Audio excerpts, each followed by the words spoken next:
Test number 6, question number 136। तो पूछा number of atoms in 270 gram of an element present in BC system. तो direct formula याद होगा तुम्हें, डेंसिटी कहते हो Z into mass upon N into a cube. ये कह सकते हो ऐसे ही कहते ना, Z into molar mass upon N A into a cube. अगर यहाँ मोलर मास रखोगे तो एक मोल में नंबर ऑफ पार्टिकल्स आएंगे एन ए, टोटल मास रख दोगे तो टोटल नंबर ऑफ पार्टिकल्स आ जाएंगे क्या, एन। तो अगर एन निकालना है तो डायरेक्ट फार्मूला है Z into mass upon D into a cube. तो लगा दो, बीसीसी है तो जेड कितना हो गया 2, मास कितना दिया है 270 ग्राम अपॉन डी 6 ग्राम पर सीसी। ए जब ये ग्राम पर सीसी है मतलब सेंटीमीटर क्यूब, तो ए किसमें होना चाहिए सेंटीमीटर में। तो 300 पिकोमीटर, तो 300 इंटू 10⁻⁻12 करते हो तो मीटर होता है, 10⁻10 कर दोगे तो सेंटीमीटर हो जाएगा। तो इसको सॉल्व करोगे तो आंसर आना चाहिए second. What percentage of FE, करे होंगे ऐसे भी क्वेश्चन। एफई 0.93 हो दिया है,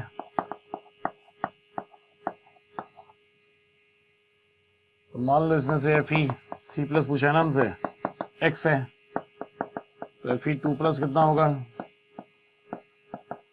0.93 माइनस एक्स। तो क्या निकालना है हमें, एक्स। एक रिलेशन चाहिए, रिलेशन किससे मिलता है, चार्ज। चार्ज किससे पता लगेगा, फार्मूले से। एक ऑक्सीजन है मतलब इस पे कितना होगा -2, तो इस पे कितना होना चाहिए +2। तो टोटल जो आयरन है उन पे चार्ज कितना आना चाहिए +2। अगर ये x है तो इस पे कितना होगा 3x,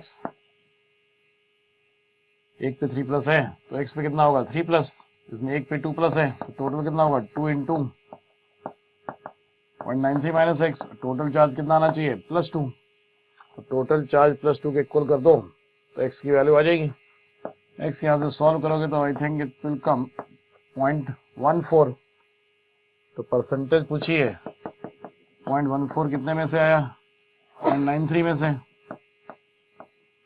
इनका आ जाएगा सर, फोर्थ आएगा। पैकिंग फ्रैक्शन ऑफ बीसीसी तो याद ही होगा डायरेक्ट, π√3/8। इसी को वैल्यूज कहते हो तो 68% कहते हो, और ना था π√3/8। पैकिंग फ्रैक्शन सबके निकाले हुए हमने। 139 तो लिखा है कि मेटल्स जो है जनरली नाइट्रेट्स की फॉर्म में हमें जब भी मिलते हैं तो सी में मिलते हैं, अर्थ क्रस्ट में नहीं मिलते। तो कहाँ मिलते हैं, सी में। तो सी में क्यों मिलते हैं, क्योंकि नाइट्रेट्स की सॉल्टी वाटर में बहुत ज्यादा होती है। कहते हैं ना all the metal nitrates and all the metal acetates, किसी भी मेटल का नाइट्रेट हो या एसिटेट हो वो वाटर में क्या होता है सोलेबल। तो वही लिखा हुआ है। तो ए तो नहीं, अनस्टेबल होना वजह नहीं है उसकी, सोलेबिलिटी वजह है। तो बी है वजह, तो ये सही लिखा हुआ है आंसर सेकेंड हो गया। A is false but B is true. 140 flotation किसके लिए यूज करते हैं हम, सल्फाइड ओर्स के लिए। तो सल्फाइड ओर्स के लिए फोर्थ फ्लोटेशन यूज करते हो। तो सल्फाइड कौन है इसमें से, गैलेना, पीबीएस।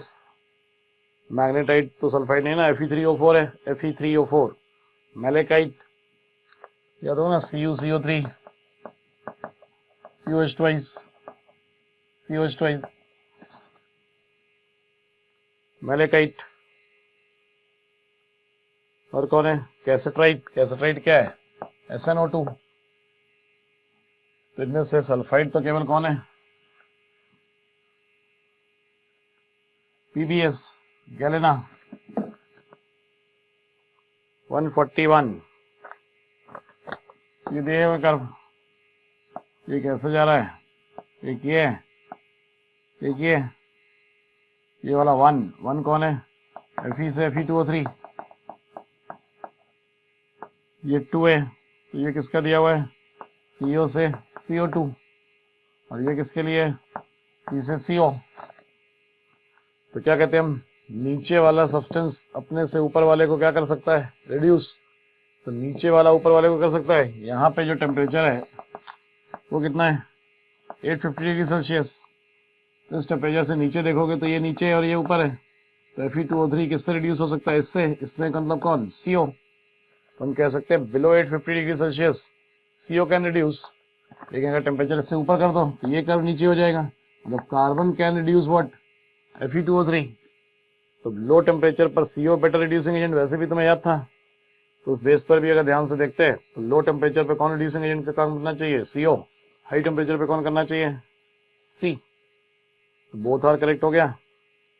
142 तो याद ही करने, दोनों कॉम्प्लेक्स याद होने चाहिए। 143 तो पता है कि मैक्सिमम कौन डालते हैं? 80% के आसपास बताया था ना, Na3AlF6 डालते हैं। पर्पज क्या होता है? मेल्टिंग पॉइंट कम करना, कंडक्टिविटी बढ़ाना। सेकेंड होगा 144। पूछा क्या है? फॉल्स। देख रहा पहला स्टेटमेंट गलत है। इलेक्ट्रोलाइट तो Al2O3 है ना, Al2O3 इलेक्ट्रोलाइट का काम करता है। Al2O3 जो है वो खुद रिड्यूस होता है। Na3AlF6 तो परसेंटेज बढ़ाने के लिए, कंडक्टिविटी बढ़ाने के लिए, मेल्टिंग पॉइंट कम करने के लिए यूज होता है। इलेक्ट्रोलाइट तो Al2O3 है ना। कैथोड पर एल्यूमिनियम रिड्यूस होता है Al3+Al। एनोड पर ऑक्साइड आयन जो होते हैं वो क्या बनाते हैं? ऑक्सीजन। और एनोड पर जो ऑक्सीजन बनता है, तो अगर ध्यान हो तो रॉड किसकी ली होती है हमने? ग्रेफाइट की। ग्रेफाइट की रॉड जो होती है वो कार्बन जो O2 बनेगा उससे रिएक्ट भी करेगा, तो क्या बनेगा? CO और CO2 का मिक्सचर। सेकंड सही है। थर्ड तो वही है जो बता रहे थे अभी। फोर्थ भी वही है, aluminium ions are reduced at cathode to form aluminium. तो फर्स्ट है गलत, क्योंकि इलेक्ट्रोलाइट तो हम Al2O3 को ही बोलेंगे, क्योंकि कंज्यूम तो वही हो रहा है ना, उसी को बार बार ऐड कराते रहते हैं। 145 वेपर फेज रिफाइनिंग, तो याद होना चाहिए ना, वान आर्किल मेथड और मॉन्स प्रोसेस, मतलब A and C। Answer fourth. Van Arkel किसके लिए यूज करते थे? टाइटेनियम और जिरकोनियम। क्या बनाते हैं? TiI4 और ZrI4। मॉन्स प्रोसेस किसके लिए यूज करते थे? मॉन्स प्रोसेस यूज करते हो निकल। निकल से क्या बनाते हैं? Volatile substance NiCO4। इनकी वेपर्स को अलग कर लेते हैं, फिर आगे फर्दर हीट करके डिकम्पोज करा लेते हैं मेटल में। 146 तो वही क्वेश्चन आ गया, तो सेम ही हो गया एक तरह से, वही जो बता रहा हूँ। वान आर्किल मेथड यही है, टाइटेनियम से TiI4 बनाना, फिर उसको डिकम्पोज करके Ti और I2 बनाना, वान आर्किल मेथड है। 147 तो याद ही करना है। थर्ड जो गलत दिया हुआ है तो पता होगा ना क्या होता है? COZNO2 रिनमेंस green. COZNO2 रिनमेंस ग्रीन कहते हैं ना, ग्रीन पिगमेंट। तो ग्रीन पिगमेंट होता है ना रिनमेंस ग्रीन। 148 तो याद ही होना चाहिए। फोर्थ कहते हैं ना डी ब्लॉक या ट्रांजिशन एलिमेंट्स के लिए कहते हैं ना कि either in elemental state or in most common oxidation state there should be partially filled N-1d, there should be unpaired electrons in N-1d। तो जिंक कैडमियम मरकरी में पार्शियली फिल्ड N-1d नहीं होता है, ना ग्राउंड, ना एटॉमिक स्टेट में, ना आयनिक state में, इसलिए कहते हैं zinc cadmium mercury are not true transition elements. Fourth हो गया आंसर। 149 तो पता है शुरू में क्या, वैलेंस इलेक्ट्रॉन्स जो डी ब्लॉक के बोलते हैं तो कौन से होते हैं? NS वाले सारे NS इलेक्ट्रॉन्स प्लस N-1d के कौन से? अनपेयर्ड। तो मैक्सिमम N-1d में अनपेयर्ड किसमें होते हैं? D5 में। तो D5 वाले में मैक्सिमम होना चाहिए। वो अलग बात है, हमने एक्सेप्शन पढ़ा था कि D6 रुदीनियम और ऑस्मियम ये +8 शो करते हैं। तो अगर D6 ऑप्शन होता तो हम D6 वाला टिक करते हैं, क्योंकि D6H2 जो आयरन वाला ग्रुप होता है, मैक्सिमम ऑक्सीडेशन स्टेट तो उसी ग्रुप से आती है। लेकिन इनमें से विच वन ऑफ देम, इनमें से देखोगे तो आंसर क्या होगा? D5H2, मैग्नीज +7 तक शो करता है। तो अगर D6H2 ऑप्शन होता तो आंसर D6H2 होता। D6H2 ऑप्शन नहीं है तो D5H2। इनकरेक्ट पूछा है। पहला स्टेटमेंट देखते समझाना चाहिए, हाईएस्ट ऑक्सीडेशन स्टेट में बेसिक कहाँ होता है? एसिडिक पे पहुंच सकते हैं हाईएस्ट में, पहुंचेंगे जरूरी नहीं है, लेकिन बेसिक होंगे ये तो जरूरी नहीं है, क्योंकि ट्रांजिशन मेटल्स में तीनों तरह के ऑक्साइड मिल जाते हैं, कुछ एम्फोटेरिक भी होते हैं, कुछ एसिडिक भी होते हैं, कुछ बेसिक भी। तो ऑक्सीडेशन स्टेट बढ़ाते जाते हो तो एसिडिक स्ट्रेंथ बढ़ती जाती है, तो ऑक्सीडेशन स्टेट बढ़ने से एसिडिक स्ट्रेंथ बढ़ेगी। जैसे क्रोमियम का था तो CrO, lower oxidation state CrO, तो CrO क्या होता था, बेसिक, Cr2O3 एम्फोटेरिक, और CrO3 जो हाईएस्ट ऑक्सीडेशन स्टेट में होता था वो क्या होता था, बेसिक, एसिडिक। तो हाईएस्ट ऑक्सीडेशन स्टेट वाला बेसिक होगा, ये तो कहना गलत है, तो पहला स्टेटमेंट ही गलत है, बाकी सब स्टेटमेंट्स फिक्स हैं। तो ये ना second highest oxygen state of the first 5, तो शुरू में डी में D1 से लेके D5 तक अनपेयर्ड बढ़ते हैं, तो डी वाले सारे इलेक्ट्रॉन यूज हो सकते हैं, तो जो D5 तक कहते हैं ना कि +7 S के 2 इलेक्ट्रॉन और D के 5, और उसके बाद फिर अनपेयर्ड इलेक्ट्रॉन क्या होने लगते हैं, कम। तो हाईएस्ट ऑक्सीडेशन स्टेट में डी वाले सारे इलेक्ट्रॉन यूज नहीं होते हैं, केवल अनपेयर्ड वाले होते हैं। तो सेकेंड थर्ड स्टेटमेंट वही है कि D5 तक डी के इलेक्ट्रॉन्स की बॉन्डिंग में टेंडेंसी बढ़ती है, D5 के बाद डी वाले इलेक्ट्रॉन्स की बॉन्डिंग में पार्ट लेने की टेंडेंसी कम होती है। फोर्थली सही है, जीरो ऑक्सीडेशन स्टेट भी तो शो करते हैं बहुत सारे मेटल कार्बोनिल्स, CO के साथ जो कॉम्प्लेक्स बनते हैं मेटल कार्बोनिल्स, बहुत सारे जीरो ऑक्सीडेशन स्टेट में भी तो बनते हैं, तो 4 सही है। 151 फॉर्मूला क्या दिया है, P2Q3, तो Q क्या बना रहा है, CCP, P किस में जा रहा है, टेट्राडेल्वाइड्स।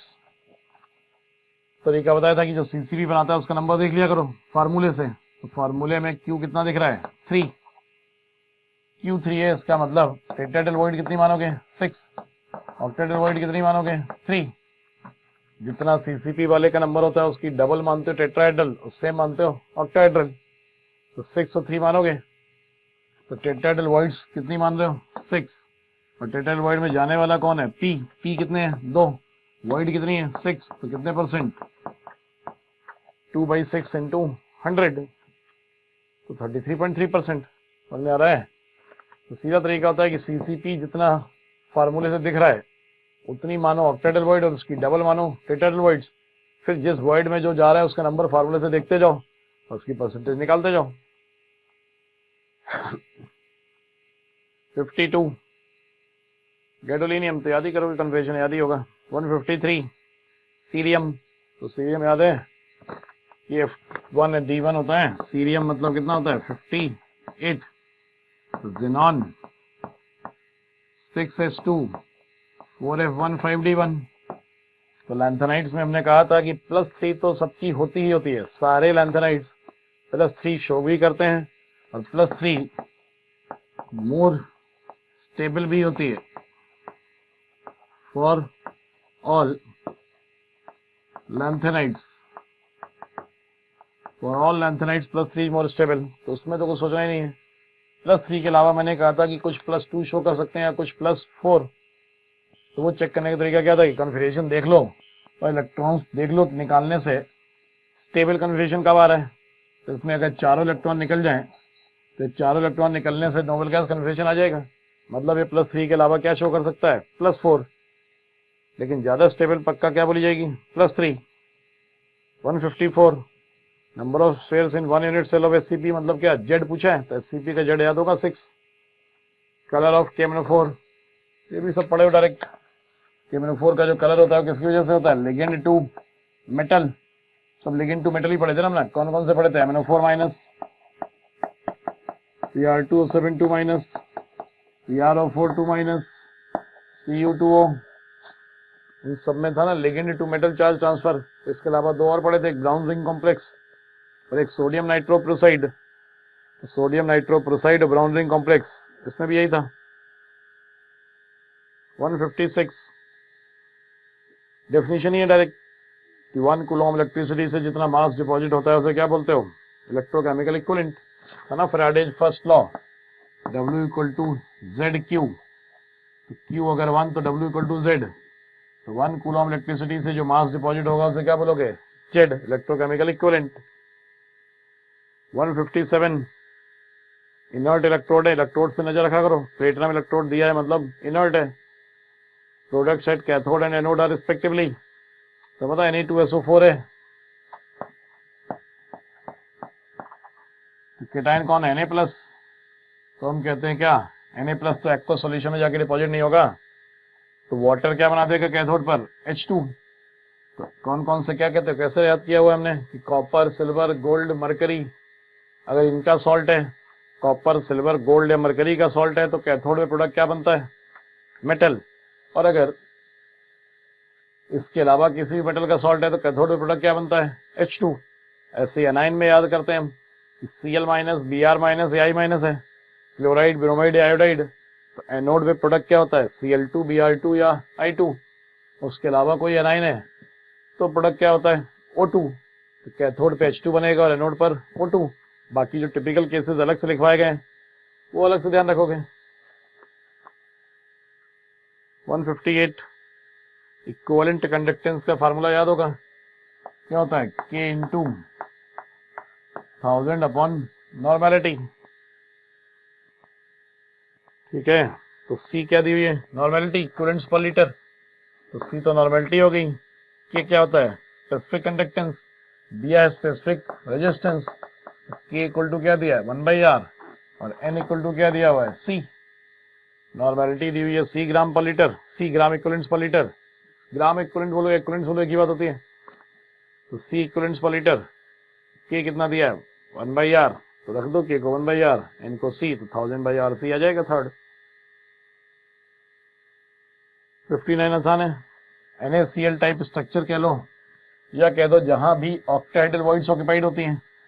जब भी ऑक्टाहेड्रल वॉइड्स ऑक्यूपाई होती हैं तो केटायन और एनाइन की रेडियस में रिलेशन क्या होता है, ऑक्टाहेड्रल वॉइड्स के लिए R plus plus R minus equal to A/2, tetrahedral void के लिए R plus plus R minus equal to A√3/4। और क्यूबिक वॉइड्स BCC टाइप जो बनता है, तो क्यूबिक वॉइड जब भी ऑक्यूपाई होती हैं R plus plus R minus क्या होता है, A√3/2। तो NaCl में तुम्हें याद होना चाहिए कि ऑक्टाहेड्रल वॉइड्स यूज होती हैं। ऑक्टाहेड्रल वॉइड्स यूज होती हैं, इसका मतलब ये रिलेशन लगेगा, तो लगा दोगे तो आंसर आ जाएगा। अच्छा, ये थोड़ा अलग क्वेश्चन है, ये A नहीं दिया ना इसमें। जब A नहीं दिया तो तुम एग्जैक्ट तो निकाल नहीं पाओगे। यहाँ पे तो एग्जैक्ट निकालने के लिए दो वैल्यू पता हो तो तीसरी निकलेगी। उसने तो डायरेक्ट तुम्हें R प्लस दिया हुआ है 100 पिकोमीटर, डायरेक्ट R माइनस पूछ लिया है। अब ये पूछा है तो एग्जैक्ट तो बता नहीं सकते, एग्जैक्ट बताने के लिए तो A पता होना चाहिए। यही पता है तो फिर क्या बता सकते हो, रेंज। तुम्हें पता ऑक्टाहेड्रल वॉइड के लिए रेंज कहाँ से कहाँ तक होती है, 0.414 से 0.732। टेट्राहेड्रल वॉइड के लिए क्या होती है, 0.225, 0.414।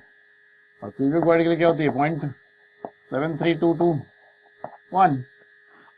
तो ये लगाओ फिर, R plus upon R minus होता ना range, R plus upon R minus radius ratio 0.414 से 0.732 के बीच में कुछ भी हो सकता है। तो 0.414 से 0.732 के बीच में कुछ भी हो सकता है। इसका मतलब R प्लस पुट करो, R माइनस निकालो, तो दो रेंज आ जाए, दो वैल्यू जाएंगी, रेंज करके निकल आएगा। एक बार 0.414 रख दो रेशियो, रेडियस रेशियो, एक बार 0.732 रख दो, निकल आएगा। तो रेंज ही बता सकते हो, एग्जैक्ट बता नहीं सकते। किसी भी रेंज में होगा तो NaCl टाइप स्ट्रक्चर होगी। हाँ, अगर दो वैल्यूज पता होती, R प्लस भी पता होता, A भी पता होता, तो R माइनस डायरेक्ट निकल जाता एग्जैक्ट यहाँ से। 160 चार पोटेंशियल दिए हुए हैं, नजर रखा करो कौन से दिए हुए हैं कि रिडक्शन पोटेंशियल दिए हुए हैं या ऑक्सीडेशन पोटेंशियल दिए हुए हैं।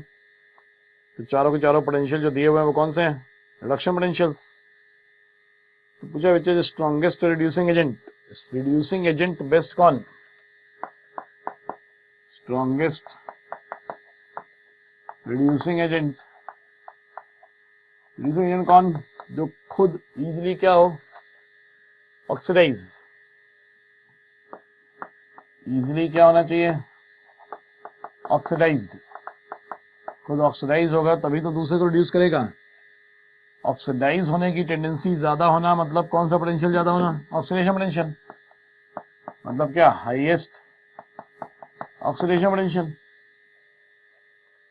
टेंडेंसी होता है ना पोटेंशियल, ऑक्सीडाइज होने की टेंडेंसी ऑक्सीडेशन पोटेंशियल, रिड्यूस होने की tendency reduction potential. Easily oxidise होना चाहिए मतलब हाईएस्ट ऑक्सीडेशन पोटेंशियल होना चाहिए, मतलब लीस्ट क्या होना चाहिए, रिडक्शन पोटेंशियल। उल्टे होते हैं ऑक्सीडेशन रिडक्शन पोटेंशियल। तो हाईएस्ट ऑक्सीडेशन पोटेंशियल कह रहे हो मतलब लीस्ट क्या बोल रहे हो, रिडक्शन पोटेंशियल। तो इनमें से जिसमें भी लीस्ट रिडक्शन पोटेंशियल हो वो आंसर टिक कर दो, तो फर्स्ट हो गया इनमें से। 61 कॉपर का स्पून कांटेक्ट में है फेरस आयंस के। कॉपर और Fe2+ अगर कांटेक्ट में है तो क्या हो सकता है कि ये ऑक्सीडाइज होना चाहिए और ये रिड्यूस होना चाहिए। यही हो सकती है ना रिएक्शन। अब ये रिड्यूस तो हो नहीं सकता, ये है तो रिएक्शन होगी, कॉपर का स्पून डिजॉल्व हो जाएगा। रिएक्शन फिजिबल नहीं है तो नहीं होगी। तो तुम्हें याद ही होता है कॉपर का ऑक्सीडाइज होने की टेंडेंसी लेस इलेक्ट्रोपॉजिटिव, कहते हैं ना copper is less electropositive than iron. मतलब कॉपर के ऑक्सीडाइज होने की टेंडेंसी क्या होती है? कम। कॉपर के ऑक्सीडाइज होने की टेंडेंसी कम होती है, इसका मतलब कॉपर जो है वो Fe2+ से ऑक्सीडाइज होगा ही नहीं, तो no reaction will take place. Copper, silver, mercury, gold ये सब पॉजिटिव रिडक्शन पोटेंशियल वाले हैं और ये क्या है? नेगेटिव रिडक्शन पोटेंशियल वाला है। इसका मतलब कॉपर, सिल्वर, गोल्ड, मरकरी ये चारों लेस इलेक्ट्रोपॉजिटिव में माने जाते हैं, तो तुम इनको ऑक्सीडाइज नहीं करा सकते, तो नहीं होगा ये ऑक्सीडाइज, रिएक्शन ही नहीं होगी, तो आंसर फोर्थ हो जाएगा। 162 बस इक्वेशन लिखनी है। तो पहले क्या लिखते हो? Cell reaction. तो पहले सेल रिएक्शन लिखोगे।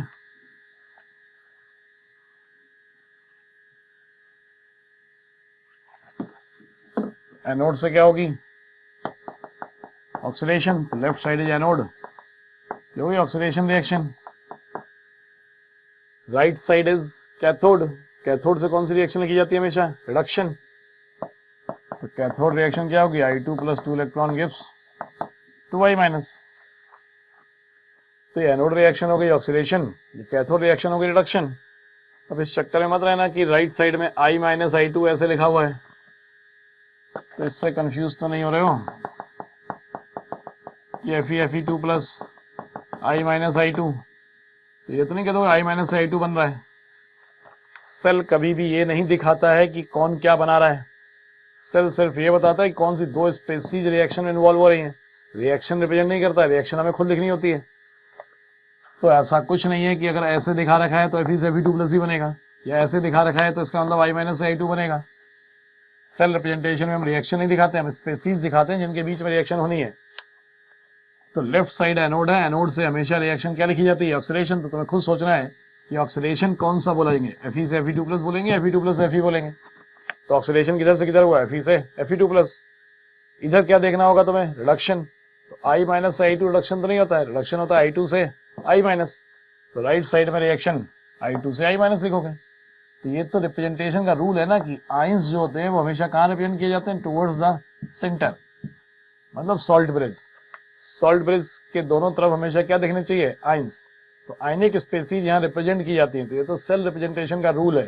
सेल रिप्रेजेंटेशन में ऐसा रूल नहीं होता है कि हम रिएक्शन दिखाते हैं। तो कभी भी डायरेक्ट मत लिख देना कि I-I2 बन रहा है, चेक करो कि किधर से किधर करने पे रिडक्शन होगा।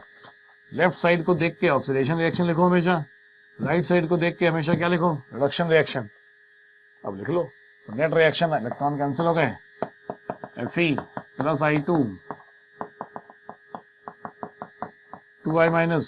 अब लगा दो E = क्या होता है? E0 - 0.059/n log Fe2+ into I- इतना log Q।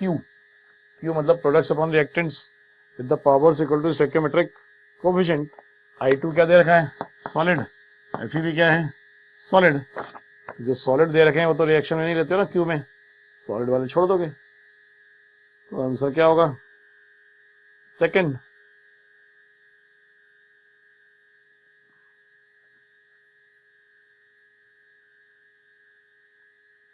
163 electrode potential of hydrogen electrode.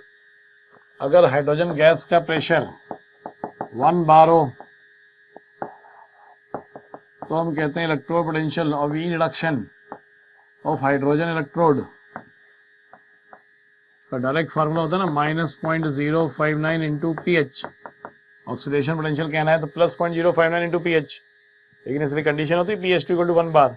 अब यहाँ पर देखा जाए तो क्वेश्चन में लिखा नहीं कि pH2 = 1 बार, तो हम कहते हैं नहीं लिखा है तो मानेंगे तो स्टैंडर्ड ही अपनी तरफ से, नहीं लिखा है तो मानेंगे कि प्रेशर ऑफ हाइड्रोजन गैस कितना है? 1 बार है, तो हाइड्रोजन गैस के प्रेशर 1 बार के हिसाब से निकाल देंगे। तो ये फार्मूला लगाओगे डायरेक्ट, pH 1 रख दो, आंसर आ जाएगा थर्ड। 164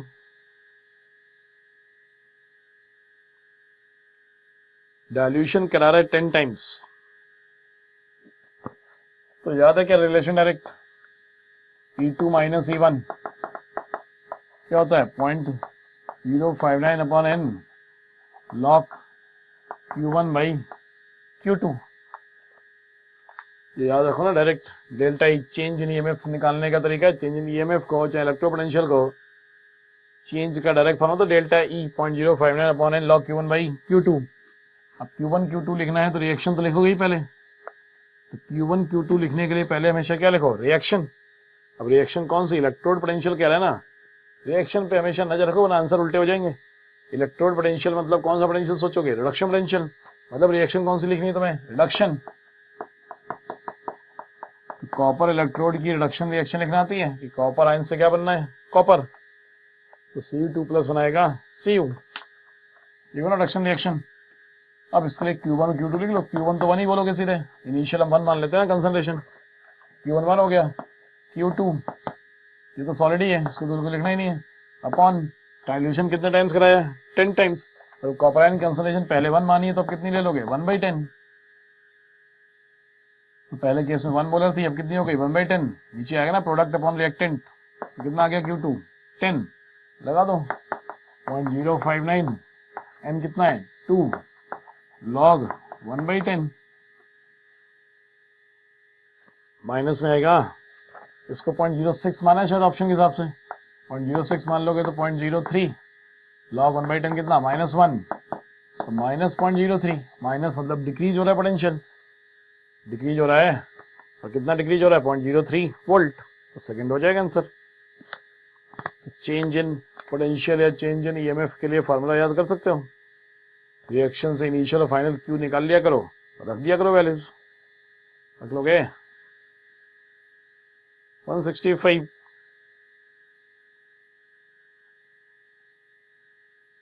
मैक्सिमम वोल्टेज, दो इलेक्ट्रोड्स को यूज करके ईएमएफ मैक्सिमम चाहिए। ईएमएफ क्या होता है, दो इलेक्ट्रोड्स के पोटेंशियल्स का डिफरेंस, चाहे दोनों के रिडक्शन पोटेंशियल्स का डिफरेंस, चाहे दोनों के ऑक्सीडेशन पोटेंशियल्स का डिफरेंस, दो इलेक्ट्रोड्स के पोटेंशियल का डिफरेंस होता है ईएमएफ। इसका मतलब एक मैक्सिमम पोटेंशियल वाला होना चाहिए और एक मिनिमम, दोनों सेम लो चाहिए, लेकिन चाहे रिडक्शन लो चाहे ऑक्सीडेशन से फर्क नहीं पड़ेगा, सारे रिडक्शन है, तो एक मैक्सिमम रिडक्शन पोटेंशियल वाला ले लो, एक मिनिमम वाला ले लो, तो डिफरेंस क्या हो जाएगा मैक्सिमम, तो सेल का ईएमएफ मैक्सिमम। तो जिंक कॉपर Ag और H2 कौन से पोटेंशियल दिए हुए, ऑक्सीडेशन, तो मैक्सिमम ऑक्सीडेशन पोटेंशियल वाला कौन है, जिंक, मिनिमम वाला कौन है, Ag। इसका मतलब जो भी बनेगा वो जिंक और Ag से बनेगा, तो देखा जाए तो एक ही ऑप्शन है सेकंड। रिएक्शन भी देख लिया करो ध्यान से, अब जिंक और Ag से बनेगा वो तो समझ में तुरंत आ जाएगा, फिर यहाँ जरूरत नहीं थी, जिंक और Ag के बीच में एक ही पॉसिबिलिटी दी हुई थी, तो तुम डायरेक्ट आंसर टिक कर सकते थे, सेकंड, सेकंड ही है ना, हाँ। लेकिन अगर जिंक और Ag में रिएक्शन लिखनी है तुम्हें, तो उल्टी रिएक्शन भी तो दे सकता था एक, तो रिएक्शन क्या, जिंक का ऑक्सीडेशन पोटेंशियल क्या है, मैक्सिमम है, मतलब जिंक क्या करेगा, एनोड की कैथोड, तो जिसका ऑक्सीडेशन पोटेंशियल ज्यादा है वो तो एनोड का काम करेगा, जिंक क्या होगा, ऑक्सीडाइज, और जिसका ऑक्सीडेशन पोटेंशियल कम वाला है वो कैथोड का काम करेगा, तो वो रिड्यूस होगा। तो ये हुई एनोड रिएक्शन, ये हुई कैथोड रिएक्शन, एनोड वाली ऑक्सीडेशन, कैथोड वाली रिडक्शन। ऑब्वियसली इलेक्ट्रॉन कैंसिल करने के लिए इसको 2 से मल्टीप्लाई करोगे तो आ जाएगी रिएक्शन।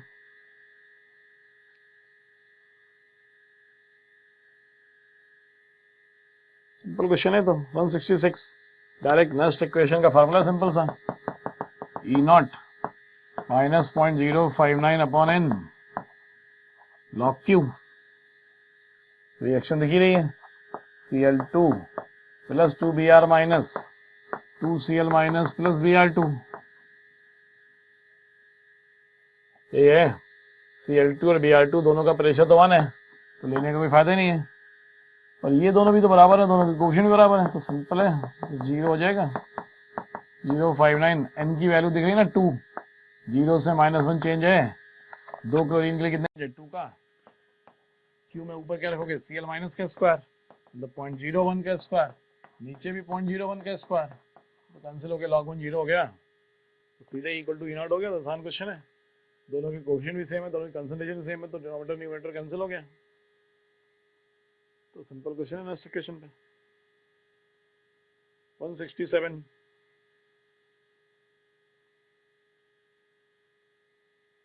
तो हम कहते हैं कि कभी भी पोटेंशियल्स में खाली ये चेक करना हो थ्योरेटिकली कि पोटेंशियल बढ़ेगा या कम होगा, तो नेक्स्ट इक्वेशन तक जाने की जरूरत नहीं होती, डायरेक्ट क्या अप्लाई कर सकते हो, Le Chatelier principle. Potentials are the measurement of what, tendency of reaction. Tendency of reaction किसी वजह से अगर तुम प्रूफ कर सकते हो कि बढ़ रही है, मतलब फॉरवर्ड शिफ्ट हो रही है रिएक्शन, तो तुम कह सकते हो उस रिएक्शन का पोटेंशियल बढ़ रहा है। और अगर रिएक्शन किसी वजह से बैकवर्ड शिफ्ट हो रही है, तो तुम कह सकते हो उस रिएक्शन का पोटेंशियल कम हो रहा है।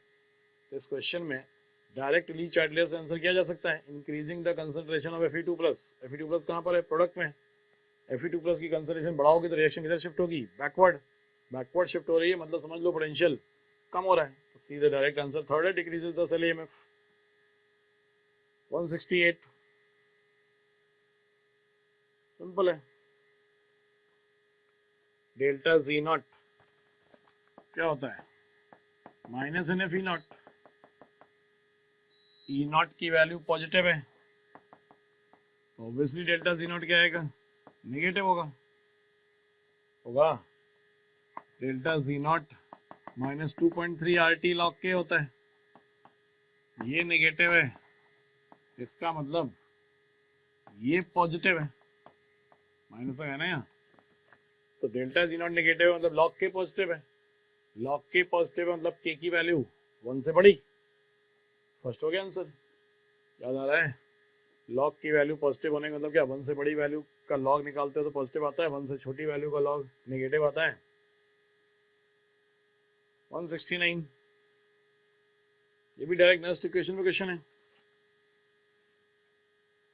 बस पहले तुम्हें क्या निकालना पड़ेगा, E0।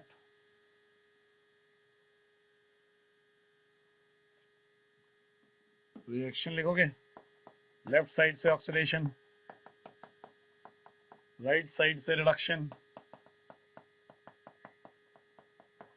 add the two reactions such that electrons are cancelled, into 2 into 3, so 2Cr plus 3Fe2 plus 2Cr3 plus 3Fe, इनकी वैल्यू कितनी हो गई, 6। 6 इलेक्ट्रॉन कैंसिल करे ना तुमने, तो समझ लो इनकी वैल्यू 6 है। अब लगा दो नेक्स्ट इक्वेशन। E पहले E0 निकालना है तो पहले E0 निकाल लो। E0 क्या होता है, reduction potential of cathode minus reduction potential of anode. Reduction यही होता है ना, E0 फार्मूला हमेशा पूरा बोलने का डालो, reduction potential of cathode minus reduction potential of anode, ऐसे याद होना चाहिए। खाली कैथोड माइनस एनोड याद कर लेते हो तुम, तो तुम्हें ध्यान नहीं रहता कि पोटेंशियल उसने रिडक्शन दिया कि ऑक्सीडेशन दिया। तो यहाँ तो सिंपल है क्योंकि दोनों के पोटेंशियल डायरेक्ट रिडक्शन ही दिए हुए हैं, वरना कभी भी ऐसा हो सकता है कि किसी का रिडक्शन पोटेंशियल दे दिया, किसी का ऑक्सीडेशन दे दिया। तो तुम चेक कर लिया करो कौन सा पोटेंशियल दिया है, तुम्हें कौन सा यूज करना है। तो reduction potential of cathode minus reduction potential of anode, तो कैथोड कौन है, यही है, इसका रिडक्शन पोटेंशियल कितना दिया है, -0.42, माइनस दूसरे वाले का कितना है, -0.72, दोनों रिडक्शन पोटेंशियल दिया है, माइनस माइनस प्लस प्लस 0.3। अब लास्ट इक्वेशन लगेगी, E इक्वल टू क्या होता है, E0 0.3 माइनस 0.059 को 0.06 ले लिया करो, कोई खास बात नहीं है उससे, अपॉन n, n कितना है 6, लॉग ऊपर क्या आएगा Cr3 प्लस का स्क्वायर, Cr3 प्लस कितना दिया 0.1, नीचे Fe2 प्लस का क्यूब, तो 0.01 का क्यूब, इसका क्यूब आएगा ना नीचे, सॉल्व कर लो। 10 टू पावर -2, 10 टू पावर -6, तो 10 टू पावर क्या 4, 0.3 माइनस 0.01 लॉग 10 टू पावर 4, 4 आएगा, 0.3 माइनस 0.04, 0.26 हो गया आंसर, प्लस में सेकंड हो गया आंसर। समझ में आ रहा है, सीधे नॉट सिचुएशन है, जरा प्रैक्टिस करो, बेसिक फंडा है। 170 सिंपल स्टेटमेंट है, unit of specific conductivity, specific conductivity, conductivity, specific conductance, तीनों में से कुछ भी बोलो एक ही मतलब है, के या कप्पा जो भी कहते हैं। तो के सीधे क्या होता है, स्पेसिफिक कंडक्टेंस भी कह सकते हो, कंडक्टिविटी भी कह सकते हो, स्पेसिफिक कंडक्टिविटी भी कह सकते हो। कंडक्टेंस नहीं कह सकते, कंडक्टेंस होता है सी, क्या जानते हैं ना, सी एल बाई ए। सी क्या होता है, unit wise, S L by A per centimetre या per metre, S per centimetre, S per metre, कुछ भी कह सकते हो। एस मतलब जानते हो ना, पर ओम, ओम इनवर्स, साइमंस, पहला सही हो गया ना स्टेटमेंट। स्पेसिफिक कंडक्टिविटी और strong electrolyte decrease on dilution, strong क्या वीक क्या, दोनों की डिक्रीज होती है, याद होना चाहिए। Conductance, molar conductance, equivalent conductance, इनमें से कुछ भी लिखा है, चाहे कंडक्टेंस लिखा हो, चाहे मोलर कंडक्टेंस लिखा हो, चाहे इक्विवेलेंट कंडक्टेंस लिखा हो, बेटर है कि मोलर या इक्विवेलेंट लिखा हो। नहीं लिखा है, खाली conductance of A given solution लिखा है तो भी चलेगा।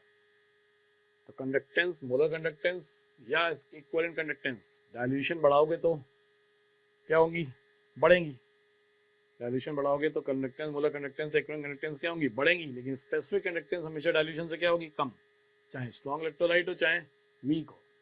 बस फर्क क्या है कि मोलर या इक्विवेलेंट कंडक्टेंस स्ट्रॉन्ग इलेक्ट्रोलाइट के लिए, सब स्टेटमेंट में से याद होंगे, पढ़ोगे रिवाइज हो जाएगा।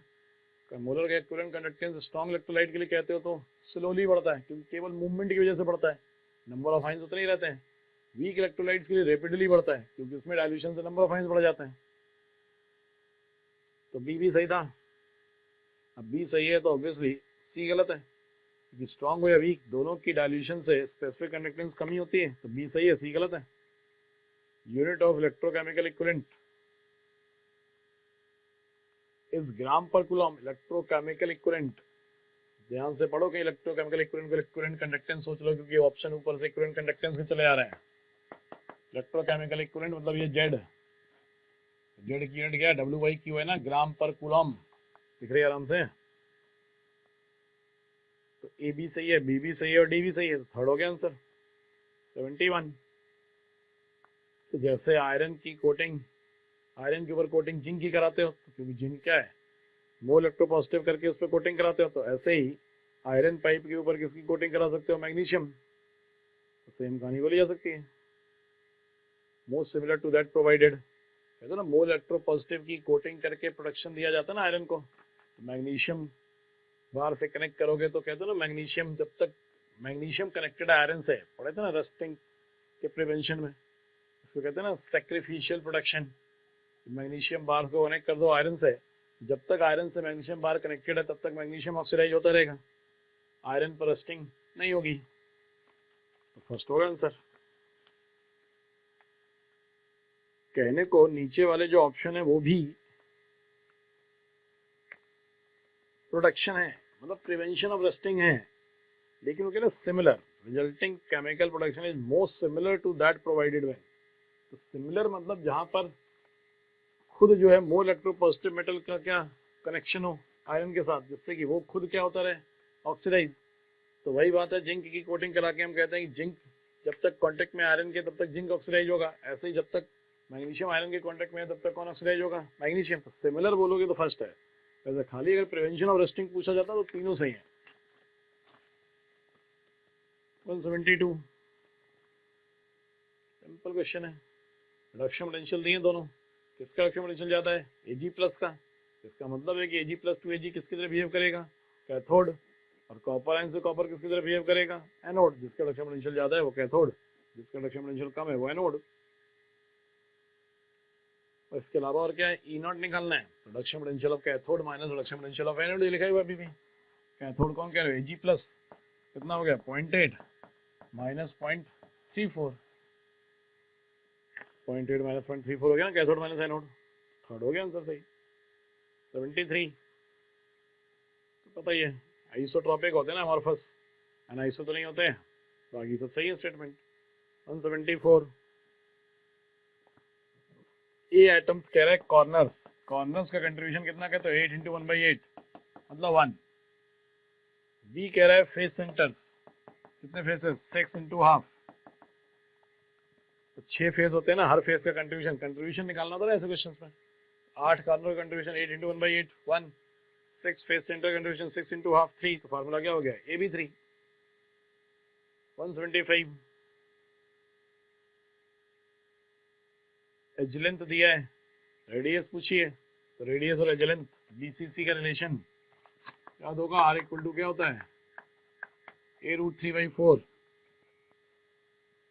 BCC में रिलेशन यही होता है ना, R equal to A√3/4। FCC में A/2√2, सिंपल क्यूबिक में A/2, यही है।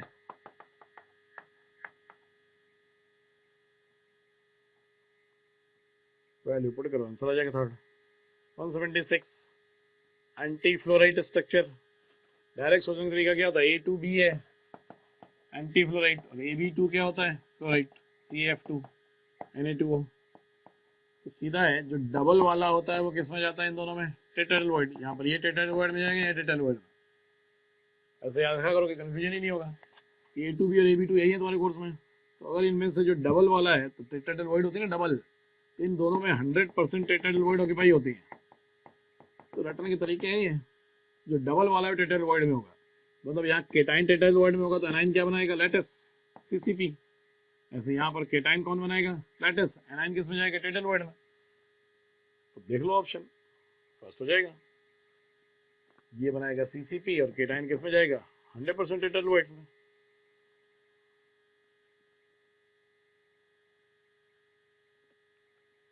हो जाएगा, हो गया। 177 तो रखना ही है। 178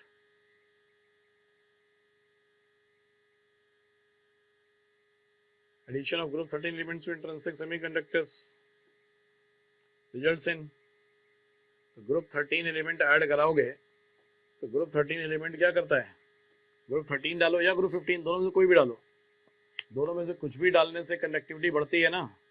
ग्रुप 13 डालते हो तो वैकेंसीज बढ़ती है, उससे मूवमेंट ऑफ इलेक्ट्रॉन्स बढ़ता है। ग्रुप 15 डालते हो तो फ्री इलेक्ट्रॉन्स बढ़ते हैं, उससे मूवमेंट ऑफ इलेक्ट्रॉन्स बढ़ता है।